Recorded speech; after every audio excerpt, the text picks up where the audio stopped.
Bonjour, je suis John Allure pour Québec-Sic.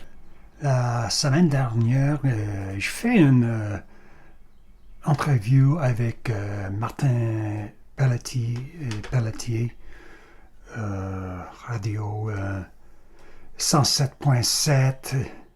J'ai parlé de l'enquête de Louise Cameron.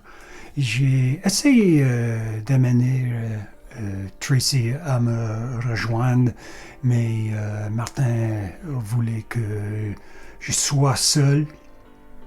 Je sais bien passé, pas mal. J'atteins mes objectifs. Aujourd'hui, une nouvelle histoire. Et voici Tracy.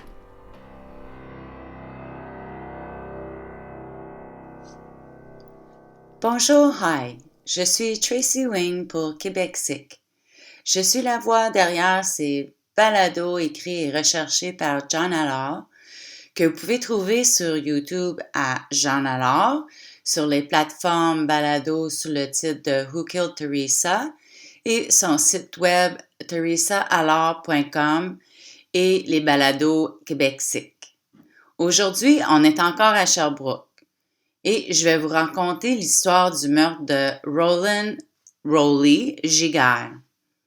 Le soir de l'Halloween 1968, le gérant d'un restaurant, Poulet Frit Kentucky, de la rue King West, a été abattu devant son domicile à Sherbrooke. Le décès de Roland Giguère est le seul meurtre enregistré à Sherbrooke en 1968 et le plus ancien meurtre non résolu enregistré dans la ville. C'est l'un de ces grands mystères du dernier siècle, dont nous avons déjà parlé. Un autre des énigmes indéchiffrables de Sherbrooke que, lorsque vous grattez la surface, vous trouvez que le mystère est assez accessible. Mais il faut avoir de la volonté et le guts de vraiment regarder attentivement ce qui se passe dans cette petite ville de la belle province, ou comme John aime dire, la malprovince. C'est l'histoire de trois gars qui ont essayé de bâtir un empire du poulet, comme les restos Saint-Hubert Barbecue dans les cantons de l'Est, mais qui se sont retrouvés cloués au sol. Pour une excellente lecture sur Saint-Hubert, voir Ring Ring Ring, le meurtre de Michel Perron. Tout a commencé dans les années 50 lorsque Douglas Patrick, originaire de Lennoxville, a ouvert une cantine sur la rue Speed, près de l'hôtel Le Georgian. Les affaires étaient bonnes. En avril 1963, Douglas Patrick agrandit et déménagea la cantine sur la rue Queen. Il l'appela Pat's Kentucky Fried Chicken ou Pat's Barbecue et devint l'une des premières franchises du colonel Sanders dans la province de Québec. Les affaires ont continué à être bonnes. Donc, M. Patrick a pris des partenaires. Yvon, Charlie Charland, devient vice-président et Roland Rowley Giguère devient directeur de l'entreprise. Je sais, c'est déjà trop de noms, mais c'est facile. John va nous aider. Yvon Charland est le plus mince, on l'appelait Charlie. Il ressemblait à Frank Sinatra. Et les deux autres ressemblaient aux gros musiciens de session qui accompagnaient Elvis. Alors on avait Chicken Pat, Chicken Charles et Chicken Rowley. Et le John. En novembre 1963, ils ont ouvert ce qui deviendra leur deuxième installation de leur empire de poulet, Pat's Kentucky Fried Chicken, au 849 rue King West, au centre-ville de Sherbrooke. Ils ont ouvert un troisième poulet frit Kentucky à Granby et finalement, en 1965, ils ont acquis un établissement gastronomique en face de Pat's Poulet Frit Kentucky, le Beefsteak. Les gars ont sorti une demi-page d'annonces dans les journaux locaux. On nous dit que la nouvelle société enregistrait des gains fascinants. Les gars avaient de grands rêves. Les hommes avaient de grands rêves. Voici une de ces annonces. Les salles à manger dignes de Sherbrooke comme le beefsteak ont acquis une renommée mondiale pour certaines des plus grandes villes de notre pays, comme Montréal et Toronto, et de centres de cuisine exquises comme New York, Paris et Londres. Il est certain que ceux qui viendront à Sherbrooke repartiront avec des bons souvenirs du beefsteak une fois qu'ils auront dîné dans cette jolie maison au repas alléchant. Avec Charland, à la tête de la succursale de Lenox et Rowley à la tête du PFC de la rue King West et du beefsteak, cela laissait à Pat le soin de faire quoi? Lui a décidé de rester à la maison et regarder les bénéfices monter en flèche. Mais c'est pas ça qui s'est produit. Puis pas pantoute. 1968, Sherbrooke ne deviendra jamais une destination de restaurant. Douglas Patrick a été victime d'une expansion trop rapide et d'un mauvais timing classique. En 1968, l'ère des moteurs avait commencé. Puis on en a parlé à plusieurs reprises de ces moteurs. Dans un an, les marchands de la rue King, que ce soit la rue King West ou Est, se plaindraient du bruit et de la conduite désordonnée des clubs comme les Atomes et les Gitans à travers la rue King West et de la Wellington. Personne ne mangerait bien au beefsteak. Vous souvenez-vous quand j'ai dit que Roland Giguère était le seul meurtre enregistré en 1968? Mais cela ne durerait pas longtemps. Les Gitans y veilleraient. Le soir de l'Halloween, le 31 octobre 1968, Roland Giguère gérait à préparer les poulets et pour la livraison du Pat's Poulet Frit Kentucky sur la rue King West. Il travailla tard ce soir-là, quittant le restaurant bien après minuit. Vers 2h30, Roland a roulé dans son entrée, au 1060 rue Jeunesse. Même pas sorti de sa voiture, il a été confronté par 2 ou 3 hommes armés et a reçu plusieurs balles dans l'abdomen. Des voisins ont entendu ses cris à l'aide. Après avoir entendu les coups de feu, la conjointe de Roland Giguère sort de sa maison en courant et trouve son mari, le père de ses 6 enfants, Roland, effondré au volant de sa voiture.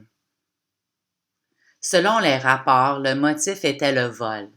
Au tout début de l'enquête, la police pensait que rien n'avait été volé et que Roland Giguère avait déjà déposé les reçus et l'argent de la journée dans une boîte de dépôt bancaire pas loin du resto. Mais ceci ne semble être faux et que Roland a été abattu parce qu'il ne voulait pas se départir de l'argent non déposé. Des voisins ont donné une description du véhicule en fuite. Au moment de la fusillade, la PPQ, la police provinciale du Québec, a démenti les rumeurs selon lesquelles des bandits de Montréal tentaient d'établir un racket de protection à Sherbrooke. Alors, pourquoi avait-il élargi les barrages routiers tout au long de la route menant de Sherbrooke à Montréal? C'est-tu le syndrome de pas dans ma cour? Roland Giguère est décédé environ une semaine plus tard à l'hôpital L'Hôtel-Dieu de Sherbrooke.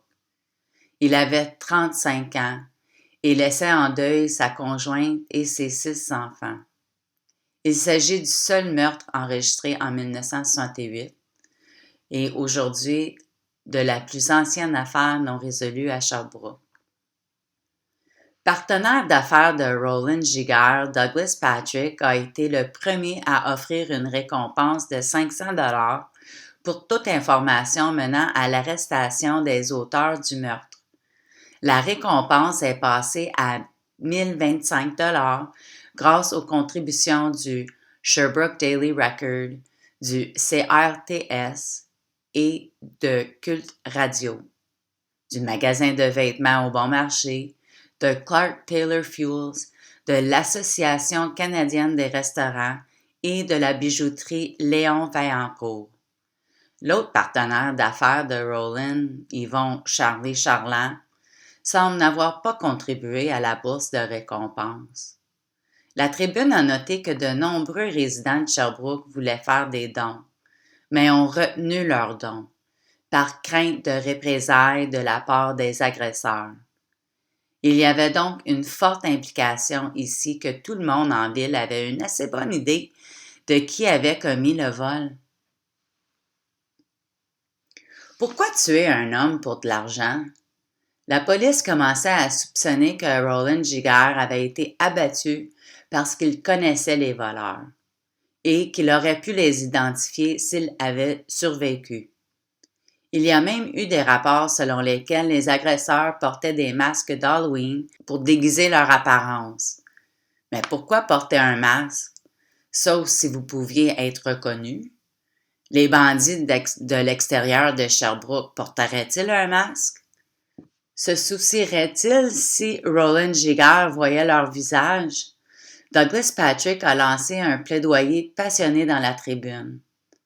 Au bon vouloir des gens, au nom de la justice et de M. Roland Giguère, s'il vous plaît, donnez les informations qu'ils ont en leur possession. Ils ont. Ce qui semble encore une fois comme si tout le monde en ville savait qu'il l'avait fait ou qui l'avait fait.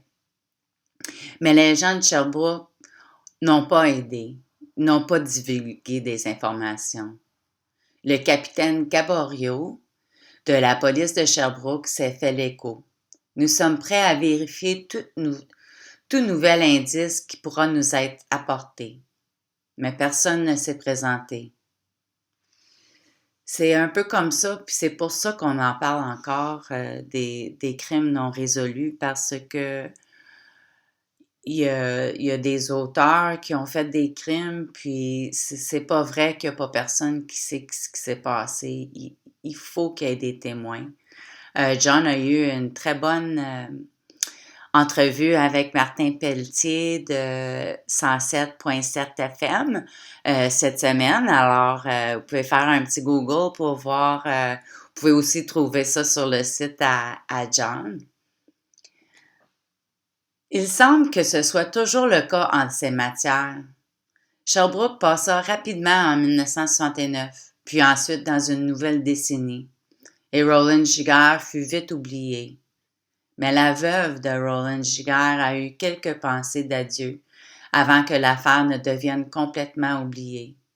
Un cold case. Madame Giguère proposa que son mari n'ait pas été tué par de simples voleurs, mais par des gens qu'il connaissait bien. Elle a même affirmé que les meurtriers avaient été protégés par certains individus au détriment des enquêteurs. 36 ans plus tard, en 2004, les enquêteurs ont tenté à nouveau de résoudre l'affaire Roland Giguère. Un porte-parole de la police de Sherbrooke a expliqué: « Nos enquêteurs ont appris de nouveaux éléments suffisamment importants pour relancer l'enquête. Ils ont corroboré ces faits avec plusieurs témoins dans la région. Ce sont des faits nouveaux que nous n'avons pas pu vérifier à l'époque. Il est extrêmement rare que nous relancions des enquêtes après tant d'années. Une enquête non résolue n'est jamais fermée. Cependant, des informations sérieuses doivent nous être communiquées. On ne reprend pas le dossier depuis le début. Les enquêteurs ne font que poursuivre le travail commencé en 1968. » Et ça, c'est dit par Michel Martin de la police de Sherbrooke. Puis je pense que je vous ai déjà conté l'histoire que John et moi, j'ai été plutôt l'invité de John. On avait rencontré des enquêteurs de la Sûreté du Québec en décembre 2021. Puis, c'est plus la façon dont eux, ils travaillent. Aujourd'hui, ils recommencent du début. C'est pas poursuivre l'enquête. C'est vraiment de commencer par la scène de crime. Notez le nombre de sous-entendus ici. L'enquête n'est jamais fermée, mais nous ne faisons jamais vraiment rien pour la résoudre. Puis un autre encore pour moi, c'est de dire que seules les informations sérieuses. C'est qui décide ce qui est sérieux ou frivole? Alors, quels étaient les nouveaux éléments? La police a relevé, pour la première fois, que M. Giguère avait été frappé par des balles de calibre 22. Un 22 est une arme assez bon marché, généralement utilisée par des bandits de bas gamme. La police a même interrogé puis relâché 2 personnes considérées comme des témoins importants dans cette affaire. 2 ans plus tard, en février 2006, la Tribune rapporte que les enquêteurs ont rencontré un suspect potentiel dans l'affaire. En fait, la police avait alors 2 suspects. Et Michel Martin de la police de Sherbrooke dit « Un suspect potentiel maintenant dans la fin soixantaine a été rencontré dans cette affaire. Nous l'avons interrogé puis relâché. Cependant, notre enquête a pu avancer suite à cet interrogatoire. L'enquête de 2006 semblait progresser. La police a confirmé le 2e suspect, mais a déclaré qu'ils ne peuvent pas être rencontrés pour le moment, ce qui peut signifier qu'ils étaient probablement malades ou à l'extérieur du pays ou peut-être même décédés. Les enquêteurs sont même allés jusqu'à suggérer que leur progrès pourrait aboutir à une inculpation pour le meurtre de Roland Giguère, âgé de 38 ans, là, mais je pense que c'est une erreur de frappe ici. Alors, il était âgé de 35 ans. Mais juste au moment où l'affaire semblait prendre de l'ampleur, elle a été classée dans la filière des cold cases, des cas non résolus. La dernière mise à jour sur le meurtre de Rolly Giguère, remonte à 2008 dans un tour d'horizon des affaires froides, là, des cold cases des cantons de l'Est, qui mentionne aussi la mort de Manon Dubé, le meurtre de Diane Couture de 1997. René-Charles Quirion de la Tribune rapporte que concernant M. Giguère, les nouveaux éléments de l'enquête n'ont cependant pas permis d'arrêter le suspect. Puis si vous regardez maintenant sur YouTube, vous voyez l'image de l'article. Alors, s'il vous plaît, notez les cas sur l'encadré. Louise Caméré, c'est bien Louise Caméra, donc on a parlé la semaine dernière. Puis pour moi, là, il me semble que c'est si facile de s'assurer d'avoir les bons noms. Surtout pour le respect de la famille qui survit encore ce cauchemar. Alors, voici certaines choses que John et moi ne savions pas sur le colonel Sanders, le fondateur du poulet frit Kentucky. Son vrai nom était Harlan David Sanders et elle est née dans l'Indiana, pas dans le Kentucky. Pendant la majorité de sa vie, il a été un homme d'affaires perdant et a tenté plusieurs entreprises. Lorsqu'il a repris une station de service Shell en 1930 et a commencé à vendre du poulet frit en guise d'activité secondaire, là, un 2e emploi, il a rapporté de l'or. Harlan Sanders était apparemment un énorme connard. Il humiliait souvent les franchisés. Un tempéré typique impliquerait d'appeler leur sauce comme de la slop. Il a vécu sur le Lakeshore à Mississauga, en Ontario. Il y est mort en 1980. Et enfin, le préféré de John, Sanders a déjà tiré sur un concurrent lors d'une guerre de territoire dans une station de service. Lorsque le colonel Sanders a découvert une fois de plus Stewart en train de peindre sur le panneau, lui et 2 responsables du Shell ont couru pour l'attraper en flagrant délit, lourdement armés. Dans la fusillade qui a résulté, le directeur du Shell a été tué et Sanders a tiré sur Stewart à l'épaule. Le poulet frit Kentucky a actuellement une reconstitution intentionnellement mal jouée du combat qui a donné à Sanders un contrôle total sur le marché des stations-service dans la région après que son concurrent a été envoyé en prison pour le meurtre. Si cela ne vous fait pas dire c'est la belle chanson là, Things that make you go Hey John ne veut pas dire du mal du colonel. Il a de bons souvenirs de son grand-père ramenant à la maison un seau de poulet après le travail un samedi. Il y avait un Scotch Chicken Villa, comme c'était appelé à Trenton, en Ontario, juste en face de son entreprise, Alors Lumber, sur la rue Front. Qui n'a pas aimé les 11 herbes et épices? Qui n'a pas aimé le bon Kentucky? Il y a même une photo de Roland Giguère, le bras du colonel, drapé sur son épaule comme un père fier.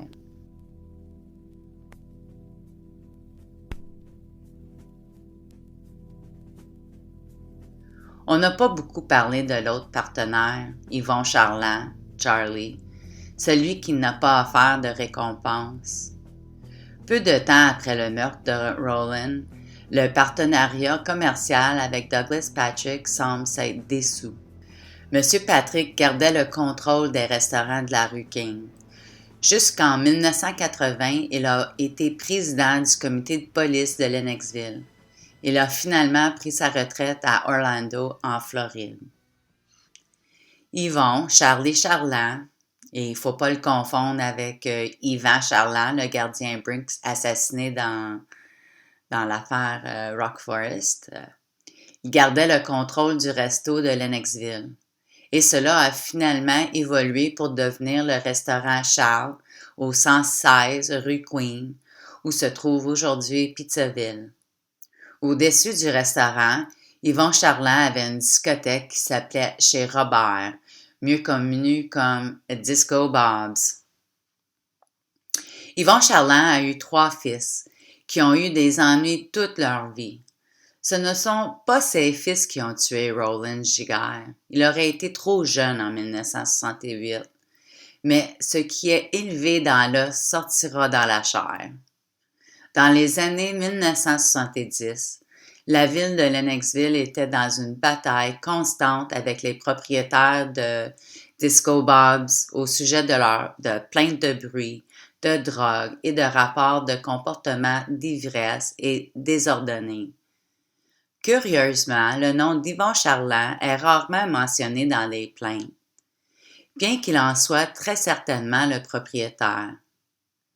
Nous en reparlerons plus tard. Le fils de Charland, Robert, comme vous pouvez l'imaginer, gérait chez Robert. Mais ce sont les 2 autres fils, Marc et Jean, qui ont causé le plus de problèmes. Marc Charland était le copain de Carole Fecteau, la jeune femme de 18 ans assassinée à East Hereford en 1978, une sorte de prélude à toutes les violences qui allaient se dérouler cette année-là. Jean Charland était membre du club de moteurs Les Gitans. Il a été jugé et condamné pour sa participation au meurtre de Raymond Grimard et Manon Bergeron en juillet 1978 à Lennoxville. Mais plus tard, ou plutôt miraculeusement, sa condamnation a été annulée en 1981. Et cela aussi, nous en parlerons plus tard. Ce sera l'objectif principal de notre destination. Là. On s'en va là. Fait que soyez patients. Il est frappant de constater que les médias locaux informaient le public en 2004, 2006 et 2008 du dossier non résolu de l'homme d'affaires local Roland Rolly Giguère, mais ils n'ont jamais pris la peine de mentionner que l'un des partenaires commerciaux de la victime avait un fils impliqué dans l'un des meurtres très médiatisés dans l'histoire de la région. Un type qui a finalement battu la charge avec l'équivalent d'une tape ses doigts. Peut-être que cela avait quelque chose À voir avec la suggestion de Madame Giguère selon laquelle, elle a dit, les meurtriers avaient été protégés par certains individus au détriment des enquêteurs. Les petites villes, elles aiment garder leurs secrets. Encore une fois, ce ne sont pas les fils d'Yvon Charland qui ont assassiné Roland Giguère. Mais est-il possible qu'il y ait eu des associations de longue date avec des éléments criminels à Sherbrooke au sein de la famille Charland? Le meurtre de Roland Giguère était-il juste un crime d'opportunité ou était-ce une action planifiée pour éliminer la concurrence? Et la compétition, pourquoi? Du poulet frit? La domination des restaurants? Quelque chose de plus? Ben, à suivre. Je veux vous remercier de nous écouter. J'espère que vous avez trouvé ça intéressant. S'il vous plaît, partagez l'épisode et abonnez-vous à la chaîne YouTube de John et tous les autres plateformes que je vous ai mentionnées tantôt. Alors, je veux vous souhaiter une excellente journée. Et je suis Tracy Wing pour Québec Sick.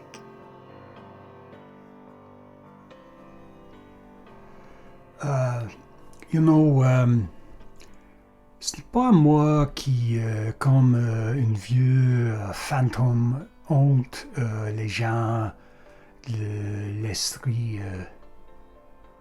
Je suis comme un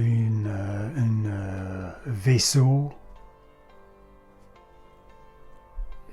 Si vous avez des informations de cette affaire, s'il vous plaît, contactez la Sûreté du Québec. Je sais que c'est une enquête de la ville de Sherbrooke, mais je voudrais vous contacter le SQ à 1-800-659-4264 ou par courriel CIC@commercial certé.qc.ca. C'est tout. Pour Québec Sick, je suis John Allure. Jusqu'à la prochaine. Au revoir.